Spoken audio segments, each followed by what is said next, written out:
Oke bro, sebelum lanjut ke video silahkan ditekan dulu tombol subscribe-nya untuk mendukung channel ini agar terus berkembang dan upload video yang bermanfaat dan nambah ilmu buat kalian. Oke lanjut. Dan di video kali ini gue mau share gimana caranya pasang expose di Android 9. Tapi ini belum dites di Android 10. Karena ini modul Magis, jadi walaupun HP kalian botlop bisa di restore ulang dengan menghapus lewat ADB. Sebenarnya nggak semua Android versi 9 itu bisa dipasang expose, tapi karena mungkin ini lagi beruntung aja ya bro, gue pakai custom ROM dan pakai custom kernel dan gue coba-coba ternyata bisa buat aktifkan expose di Android versi 9 custom ROM.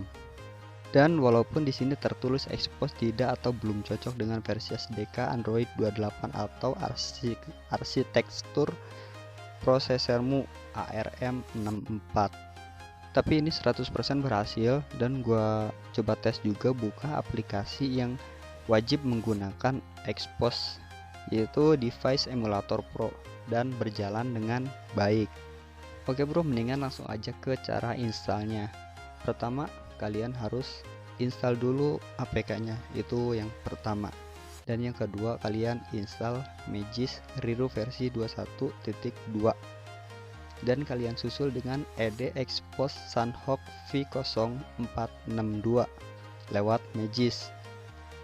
Oke, langsung aja kita lemparkan ke Magisnya. Kita klik garis 3 yang ada di sisi kiri atas.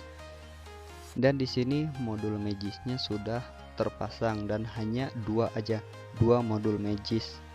Nah, pas kalian sudah install, kalian restart HP-nya seperti biasa. Dan kalau misalkan sudah masuk, kalian bisa langsung cek di expose installernya. Kalau misalkan udah ada tanda checklist, itu artinya expose installernya udah terinstall dengan baik. Dan selanjutnya kalian bisa pakai aplikasi yang membutuhkan akses expose installer ya, contohnya Device Emulator Pro atau Granivi. Nah, di sini gue coba cek masuk ke Granivi dan ke pengaturan.